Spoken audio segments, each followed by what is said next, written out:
Hello, good morning everybody. In the 12th class, in your chapter 5th surface chemistry, today we have to discuss about the classification of a colloidal state on the basis of a dispersion medium. So on the basis of dispersion medium, you can classify the uh, colloidal state in different category, that is the hydrosol, aerosol, benzosol, aerosol, like that. After that you have to discuss about the lyophobic and lyophilic colloidal state, and then after कि प्रावस्थाओं के कणों के आकार पे आधार पर, अर्थात अब हम जो क्लासिफिकेशन पढ़ेंगे वो साइज ऑफ द मॉलिक्यूल, ठीक है, साइज ऑफ पार्टिकल. तो on the basis of size of the particle you में क्लासीफाई द कोलाइडल स्टेट. आपको पता है कि कोलाइडल स्टेट जो है वो 10 टू द पावर -5 से 10 टू द पावर -7 cm तक होता है. ये हमारी कोलाइडल स्टेट की रेंज होती है. अब इस रेंज में क्योंकि ये रेंज काफ़ी बड़ी है तो कुछ कोलाइडल पार्टिकल स्मॉलर साइज के होंगे तो कुछ जो है वो बिगर साइज के होंगे. तो उनके बेसिस पे हम कोलाइडल स्टेट को डिफरेंट कैटेगरी में डिवाइड कर सकते हैं. पहले देखिए आपके पॉलीमोलिकुलर, इसको हम मैक्रोमोलिकुलर भी बोलते हैं, मैक्रोमोलिकुलर कोलाइड. तो मैक्रो का मतलब हो गया कि जिनमें बहुआण्विक, हिंदी में सब कहते हैं हम बहुआण्विक, ठीक है, कुछ बड़े उसमें साइज में होते हैं ये. और इसके लिए जो एग्जाम्पल है वो आपका हो जाएगा S8, ठीक है, S8. तो सल्फर के जो अपनी ओरिजिनल कंडीशन में होती है उसको हम यहाँ पे बोलते हैं आपके रोम्बिक सल्फर. इसे हम रोम्बिक सल्फर के नाम से जानते हैं. तो यहाँ क्या होता है कि एक सल्फर का एक जो मॉलिक्यूल है वो 8 अलग अलग परमाणु से मिलकर के बनता है. तो ये मैक्रो हो गया, अर्थात बड़ा हो गया, इसलिए इसको हम यहाँ पे बहुआण्विक कोलाइडल स्टेट. तो ये बहुआण्विक कोलाइडल स्टेट की जो है वो एक एग्जाम्पल है. गोल्ड सॉल में AuB जो है ना वो लगभग इसी कैटेगरी का होता है, ठीक है. तो ये मैक्रोमोलिकुलर में ये आपके 10 टू द पावर -7 से ज़्यादा, 10 टू द पावर -7 से जब ये ज़्यादा होंगे मैक्रो, तो उस स्थिति में हम इसको मैक्रोमोलिक्यूल्स बोलेंगे. और इसमें जो है आपका एग्जाम्पल आएगा स्टार्च और प्रोटीन. तो स्टार्च और प्रोटीन की जो मॉलिक्यूल हैं वो कुछ एंजाइम भी है हमारे इसमें एग्जाम्पल में, ये सभी जो है वो मैक्रो मॉलिक्यूल होंगे. और एक होता है आपका दूसरा पॉलीमोलिकुलर, पॉलीमोलिकुलर इसको कहते हैं बहुआण्विक, ठीक है. तो इनका जो साइज है वो 10 टू द पावर -5 से तो बड़ा होगा लेकिन 10 टू द पावर -7 से छोटा होता है. तो ये जो रेंज होती है इसमें हम 10 टू द पावर 7 से इसको कम रेंज के अंदर रखेंगे. ये जस्ट आपका इस तरह से हो जाएगा 10 टू द पावर -7. तो जब size of the particle 10 to the power -7 से कम हो तो उस स्थिति में यहाँ पर हम बोलेंगे इसको पॉलीमोलिकुलर. और ये S8 स्ट्रक्चर जो होता है वो इस पॉलीमोलिकुलर कोलाइडल स्टेट के लिए उपयुक्त तो होगा. अब विलियन में सांद्रताओं के आधार पर ये क्लासिफिकेशन के अलग अलग बेस्ड हैं. So on the basis of the concentration of this colloidal solution how can you classify the colloidal state in different category. तो कम सांद्रता पर सामान्य विलियन होता है, अधिक सांद्रता पर कोलाइडी विलियन होता है, ठीक है. तो सांद्रता के आधार पर सबसे पहले हम बोलते हैं ये कोऑगुलेटेड, सहगुणित. तो मॉलिकुलर एसोसिएशन जो है वो इसके लिए जो एग्जाम्पल है वो आपका सोप है C17H35 COONA. अब ये जब H2O की उपस्थिति में जो होगा तो ये C17H35 COO नेगेटिव और Na पॉजिटिव में डिवाइड हो जाएगा।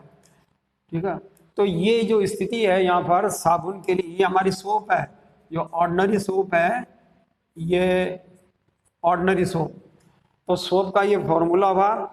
और जब सोप का आप विलियन बनाएं, ठीक है, तो अधिक सांद्रता पर ये विलियन जो है वो साबुन का जलीय विलियन ये एक सगुणित कोलाइड अवस्था में होगा। ठीक है, मॉलिक्यूल एसोसिएट होते हैं, एक दूसरे से जुड़ जाते हैं और जुड़ करके वो बड़े आकार में हो जाते हैं। तो ये कब होगा? जब आप इसकी कंसंट्रेशन को धीरे धीरे इंक्रीज करेंगे। लोअर कंसंट्रेशन पर वो कोलाइड स्टेट जो है वो बहुत ही छोटे आकार में होती है, लेकिन जैसे जैसे सॉल्यूशन की कंसंट्रेशन आपने इंक्रीज की तो फिर इनके मॉलिक्यूल की साइज भी बढ़ती चली जाएगी, पार्टिकल की साइज भी बढ़ती चली जाएगी, लेकिन वो 10⁻⁻7 से ज़्यादा नहीं, ये आपको ध्यान रखना पड़ेगा। तो इसको हम यहाँ पे मिशेल भी बोलते हैं। ये एक सफोनी आपके जो क्लोथ को जब हम साफ करते हैं तो जो क्लीनिंग एक्शन है ये सोप के द्वारा किया जाता है। ठीक है, क्लीनिंग एक्शन जो ना वो सोप के द्वारा। तो ये जो मिशेल प्रोसेस है ये मिसेलिनेशन भी कहलाता है। मिसेलिनेशन ये क्लोथ की क्लीजिंग एक्शन को इसमें हम बता सकते हैं। तो इसमें क्या होता है कि ये जो आपका C17H35 COO नेगेटिव और दूसरा हमारा हो गया Na पॉजिटिव, ये सोप है हमारी ऑर्डिनरी C17H35 COO Na। इसको आपने जल के अंदर विलय किया तो एक पार्टिकल ये है, दूसरा पार्टिकल ये है। अब मिसेलिनेशन में क्या होता है कि ये जो साबुन की ये जो इसमें दो एंड हो गए, एक तो इसको तो हम बोलते हैं कार्बन चेन एंड, ये कार्बन श्रृंखला वाला हिस्सा है C17H35। तो C17H35 और एक हो गया C7। तो ये जो C17H35 है और इससे आप दूर ले जाइए COO नेगेटिव, इसको इस तरह से बनाइए आप। तो ये जो COO Na है ये स्थिति जो है Na पॉजिटिव में, ये पूरा का पूरा हिस्सा जो है ना वो आयनिक है, अर्थात ये पोलर है, इसको हम पोलर बोलेंगे। और इस हिस्से को क्या बोलेंगे हम? नॉन पोलर, या इसको ऑर्गेनिक भी बोला जाता है, या इसको कार्बन चेन वाला भी बोला जाता है, कार्बन चेन का। तो सबसे पहले क्या होता है कि ये जो हमारा इसमें ये ग्रीस वगैरह ऑयल वगैरह जो भी है, ऑयल की ड्रॉप है, तो ये ऑयल की ड्रॉप की तरफ ये क्या इसको आकर्षित करता है। कौन करता है? C17H35। तो हमारे कपड़ों पे जो ग्रीसी है, जो स्टेची सब्सटेंस है, वो मेल जो है वो उस मेल को आकर्षित करने का काम कौन करेगा? कार्बन चेन, ये नॉन पोलर, ये इसको आकर्षित करेगी। तो इस तरह से यहाँ पर कई स्थिति में ये कार्बन चेन जो है ना वो इकट्ठी हो जाएगी। ये सारे C17 है, C17 ये सभी। तो इस तरह से इसके चारों तरफ जो है वो आपके कार्बन चेन C17 आ गई। और ये इसकी टेल कहलाती है, जो टेल होता है वो CONA, ये पोलर नेचर का है। और यहीं पर क्या होता है कि वाटर मॉलिक्यूल के साथ अब हमारा जो ऑक्सीजन एंड है ये H पॉजिटिव, ये H पॉजिटिव और ये O नेगेटिव, अब इसके बीच में अट्रैक्शन होगा। तो इस तरह से ये पूरा एक आपका धागा हो गया। इस धागे का जो ये आपका सिरा है वो तो आपका नॉन पोलर और उसके टेल है पोलर। तो ये H2O के मॉलिक्यूल इस पूरे को आकर्षित करेंगे, तो ये फोर्स जो है ना वो आयनिक हो गया। अब आयनिक होने से क्या होगा कि ये इसको यहाँ से डीअटैच कर देंगे, ये इसको खींच के ऑयल को बाहर ले जाएंगे और बाहर ले जा करके फिर ये उसमें पानी के अंदर जो है वो पूरा हमारा, क्योंकि सॉल्यूशन एक स्पेशल का कंसंट्रेशन पे है, तो ये उसको खींच के अलग ले जाएंगे और हमारा कपड़ा जो है वो साफ हो जाएगा। और ये क्योंकि H2O चारों तरफ से घिरा हुआ है तो ये हैवी हो जाता है, हैवी होने के कारण ये नीचे बैठ जाता है। तो आपने देखा होगा कि कपड़ों को जब हम खंगालते हैं और उस पानी को थोड़ी देर आप स्टडी कर दें तो आप देखेंगे कि ये इसमें जो बॉटम के अंदर है वो से हम साबुन की तलछट बोलते हैं, वो नीचे को ठोस हिस्सा जो है वो बैठ जाएगा, और ये जो बैठा हुआ हिस्सा है ये वास्तव में मेल प्लस साबुन का ही बना हुआ भाग है। ठीक है, तो ये क्लीनिंग एक्शन जो है वो किस प्रकार से आप करें, ये मिसेलिफिकेशन के नाम से जाना जाता है, इसको हिंदी में कहते हैं मिसेलीकरण। ठीक है, अब आइए कोलाइड बनाने की विधियां। How to prepare the colloidal state, उसको बनाने के लिए हमें कौन कौन से प्रोसीजर जो है वो अडॉप्ट करने होंगे। तो कोलाइड बनाने की विधि के सबसे पहले आपके द्रव्यस्नेही कोलाइड बनाने की, द्रव्यस्नेही का मतलब होता है आपका लायोफिलिक, तो लायोफिलिक कोलाइड। अब लायोफिलिक कोलाइड्स को आप कैसे बनाएंगे, तो उसको बनाने के लिए क्या है, ये बड़ा इजी फॉर्मेशन होता है। तो आपको क्या करना, जैसे हमारा स्टार्च है, इसका एग्जाम्पल जो है वो हो जाएगा स्टार्च, ये एक एग्जाम्पल हो गया इसका। तो स्टार्च को आप, जैसे जिलेटिन है, गोंद है, स्टार्च है, इनको आप जल के अंदर विलय कीजिए और जल में विलय करने पर ये आसानी से कोलाइडल स्टेट में आ जाएंगे। तो लायोफिलिक कोलाइडल स्टेट को हम जल के द्वारा सरलता से निर्मित कर सकते हैं। दूसरा देखिए, ये जो सेकंड आपका लायोफोबिक होता है, लायोफोबिक कोलाइड्स। तो लायोफोबिक जो कोलाइड्स हैं, ये जो मुख्यतया धातुओं के ऑक्साइड और उनके सल्फाइड, तो उनको जब हम जल के अंदर मिलाते हैं तो उससे जो है वो कोलाइडल स्टेट बनता है, लेकिन इनको बनाना इतना आसान नहीं होता। तो इसको हम जो है विशेष विधि से, पहले तुम्हारा मैकेनिकल प्रोसीजर, अब इसको बनाने के लिए अलग अलग विधियां हैं। सबसे पहले आपका मैकेनिकल, तो मैकेनिकल में क्या करता है, इसको ग्राइंड किया जाता है, अर्थात जिस मेटेलिक ऑक्साइड को आपको कोलाइडल स्टेट बनाना है तो बड़े जो इलेक्ट्रिक ग्राइंडर होते हैं, जैसे हमारा आटा पीसने की चक्की, तो उसमें जो है उस पदार्थ को डाल दिया जाता है और उसकी साइज को इतना बारीक, इतना महीन कर लेते हैं, स्मॉलर साइज में ले आते हैं कि वो साइज जो 10⁻⁵ से -7 के बीच में हो जाए। तो ऐसी स्थिति में ये कोलाइडल जो है वो मैकेनिकल प्रोसेस के द्वारा बनाया गया लायोफोबिक कोलाइड होगा। तो धातु का इसमें चूर्ण महीन करके उसको विलायक के अंदर मिला लीजिए, और विलायक में मिलाने पर जो हमारा सॉल्वेंट है उसमें, और फिर वो सस्पेंडेड स्थिति में आ जाएगा, उसको छान लीजिए। तो जितने भी पेंट, वार्निश वगैरह, मरहम, रंजक, क्रीम, ये सब इसी विधि से इसको बनाया जाता है। एक दूसरा देखिए, दूसरी जो प्रोसीजर है ये इलेक्ट्रिक आर्क विधि कहलाती है, इलेक्ट्रिक आर्क। तो इलेक्ट्रिक आर्क से भी आप लायोफोबिक कोलाइड बना सकते हैं। ठीक है, ये कैसे बनाएंगे आप, इसमें क्या होता है कि जिस मेटल को आपको कोलाइडल स्टेट में लाना है उसके आप इलेक्ट्रोड बना लीजिए। तो कैथोड एनोड दोनों ही उस धातु होंगे, जैसे कि गोल्ड है। ठीक है, अब गोल्ड का आपने कैथोड बना लिया, गोल्ड का ही आपने एनोड बना लिया। अब क्या करते हैं हम कि उसको एक बीकर में पानी लेके रखते हैं और पानी में दोनों इलेक्ट्रोडों को डुबो देते हैं, उनके बीच में थोड़ा सा गैप रहता है, और पूरे पानी को ठंडे करने के लिए आइस कूल्ड एटमॉस्फेयर क्रिएट किया जाता है, या तो नीचे आप बर्फ रख दीजिए। तो अब उसके बाद में क्या होता है कि आप उसमें इलेक्ट्रिसिटी पास आउट करें, विद्युत धारा प्रवाहित करेंगे, तो दोनों इलेक्ट्रोड के बीच में जहाँ थोड़ा सा गैप है वहां पर क्या होता है कि आर्क बनता है, चिनगारी सा एक आर्क बनेगा, चिनगारियां बाहर निकलेगी। ये चिनगारियां कुछ नहीं है, बल्कि ये सब क्या है, ये उस मेटल के छोटे छोटे कण हैं, और ये चिनगारियां बन करके फिर उसे जल के अंदर घुल जाती है। तो इस तरह से हमने बना लिया गोल्ड का कोलाइडल स्टेट। इसको ब्रेडिंग आर्क प्रोसेस भी कहा जाता है, इलेक्ट्रिक आर्क या ब्रेडिंग आर्क, क्योंकि जो ब्रेडिंग साइंटिस्ट थे उन्होंने इसको बनाया था। एक तीसरी विधि जो है वो आपका इसमें बनाने की है, वो है कंडेंसेशन।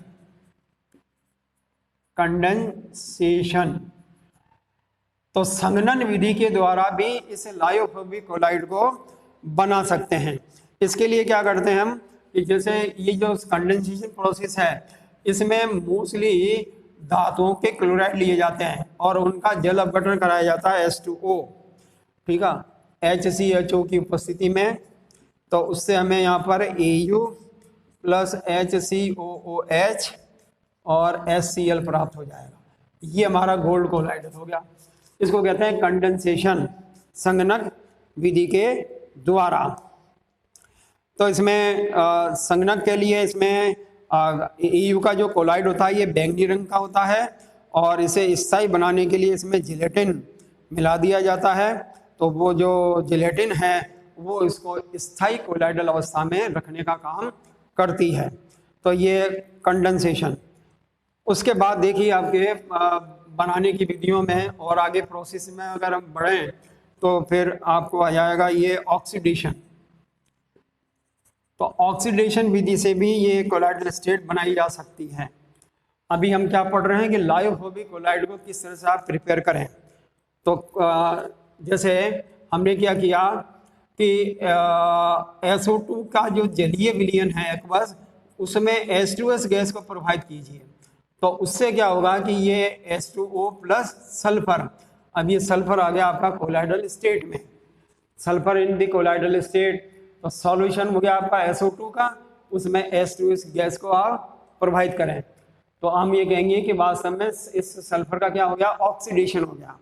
तो इसे ऑक्सीकरण विधि के द्वारा हमने इस लायोफोबिक कोलाइड सल्फर को बना लिया है, ऑक्सीकरण। इसे H2S के सॉल्यूशन में HNO3 मिलाने पर सल्फर का कोलाइड सॉल्यूशन बनता है।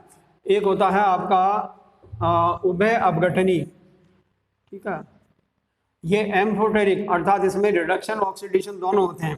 तो इसके लिए जैसे आपको Hg का बनाना है तो HgCN का होल ट्वाइस, और इस विलयन में आप H2S गैस को प्रोवाइड करें तो HgS जो मरकरी सल्फाइड है इसका कोलाइडल सॉल्यूशन बन जाएगा। ये हमारा कोलाइडल सॉल्यूशन है। इसको उभय मतलब इसको हम डबल डिकम्पोजिशन भी बोल सकते हैं, इसके द्वारा इसको बनाया जा सकता है। कैडमियम ऑक्साइड में अगर हम H2S गैस प्रोवाइड करेंगे तो उससे भी हमें कैडमियम सल्फाइड का वो कोलाइडल सॉल्यूशन बन जाएगा। उसके बाद देखिए आपके जल अपघटन process, hydrolysis. Through the hydrolysis you can prepare the lyophobic colloidal state. FeCl3 का अगर आप जल अपघटन करें तो उस समय फेरिक हाइड्रोक्साइड FeOH का होल थ्राइस और प्लस HCl बन जाएगा। और ये जो है वो रेड ब्राउन कलर का होता है, ये रेड ब्राउन कलर होगा। तो फेरिक हाइड्रोक्साइड का जेली जैसा एक अवशेप बनेगा, उसको आप स्टाइलर करें, पानी के अंदर घोलें उसको, तो वो घुल करके वो कोलाइडल स्टेट में आ जाएगा। तो ये फेरिक हाइड्रोक्साइड का कोलाइडल स्टेट बन गया। एक है इसमें कि सॉल्वेंट एक्सचेंज प्रोसेस, ये और इसका सॉल्वेंट एक्सचेंज प्रोसेस। तो एक विलयन में किसी दूसरे विलायक को मिलाने से विलय पदार्थ पहले वाले सॉल्वेंट से निकल करके और नए मिलाने वाले सॉल्वेंट में चला जाता है। तो वास्तव में विलायक ने क्या किया, सॉल्वेंट का एक्सचेंज किया है। तो ये शीघ्रता से इसको संपन्न किया जा सकता है। और ये जो विलायक के इसमें हम गंधक, फास्फोरस और रेजिन, गंधक, फास्फोरस, तो गंधक और फास्फोरस को पहले आप एल्कोहल में घोलिए तो ये सॉल्यूशन बन जाएगा, और उस सॉल्यूशन में फिर आप जल मिलाइए। तो जल मिलाने पर अब सल्फर जो है वो एल्कोहल से हट करके निकल करके जल में विलय हो जाएगी और ये सल्फर का आपका कोलाइड सॉल्यूशन बन जाएगा। पदार्थों को वाष्प में द्रव के द्वारा संघनन से भी किया जा सकता है, कि जैसे पहले आप गंधक को बनाना चाहे मरकरी को, लेकिन ये उन कोलाइडल स्टेट में होगा जिनकी की बॉइलिंग पॉइंट बहुत ही कम होते हैं। तो मरकरी को अगर आप पहले बॉइल अप करें, उसकी वाष्प बनाएं और वाष्प को फिर जल के अंदर प्रवाहित करें, ठीक है। तो मरकरी वेपर्स को जब जल में प्रवाहित करेंगे तो मरकरी के कोलाइडल अवस्था आ जाएगी और इस तरह से हम मरकरी को कोलॉइड अवस्था में प्राप्त कर सकते हैं। तो ये अलग अलग प्रोसीजर्स हैं जिनके आधार पर there are the so many procedure to prepare the ये कोलॉइडल स्टेट। तो कोलॉइडल स्टेट को कैसे कैसे बनाया जा सकता है, लेकिन ये ध्यान रखना है कि ये जो कोलॉइडल स्टेट है ये पूरी तरह से 10⁻⁻5 से -7 के बीच में ही होना चाहिए। अब आ जाते हैं हम प्यूरिफिकेशन पर। ये प्यूरिफिकेशन ऑफ कोलाइड कि कोलाइड्स को हम प्यूरिफाई कैसे करें, तो कौन कौन सी प्रोसीजर। तो सबसे पहले देखिए डायलिसिस। तो डायलिसिस प्रोसेस से हम कोलाइड अवस्था को कैसे प्राप्त करें। तो डायलिसिस में क्या होता है कि एक पर्चमेंट मेम्ब्रेन होती है, उस पर्चमेंट मेम्ब्रेन की एक थैली हो सकती है या छोटी बोतल हो सकती है, उसमें आप जो है वो कोलाइडल को जो आपने बनाया है या आपने जो भिन्न विधियाँ पढ़ी है उस विधियों के द्वारा तो उस कोलाइड को उस पर्चमेंट मेम्ब्रेन की बनी हुई झिल्ली के अंदर आप ले लीजिए। अब इसको आप जल के अंदर लटका दीजिए, सस्पेंडेड कर दीजिए।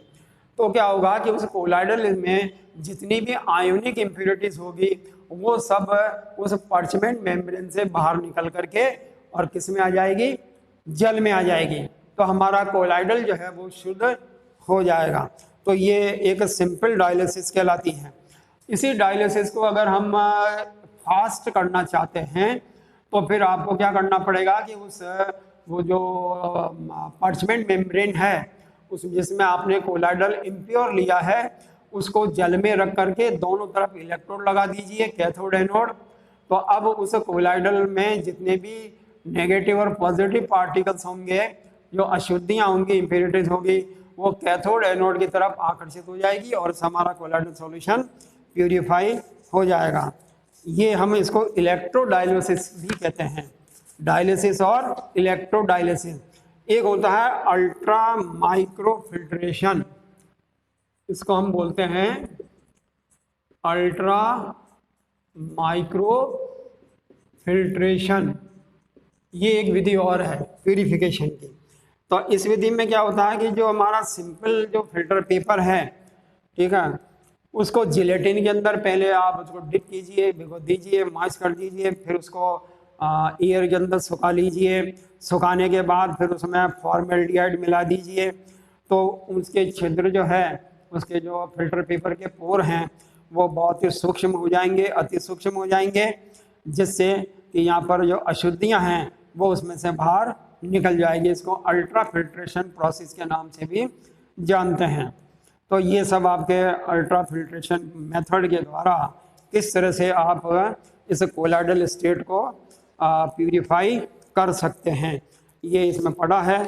अब जो नेक्स्ट टॉपिक होगा उसको हम बाद में पढ़ेंगे, कोलाइडों के विशेष गुण के बारे में। ये आपको नेक्स्ट वीडियो में आपको बताया जाएगा। आज केवल आप प्यूरिफिकेशन के ये मेथड देखिए।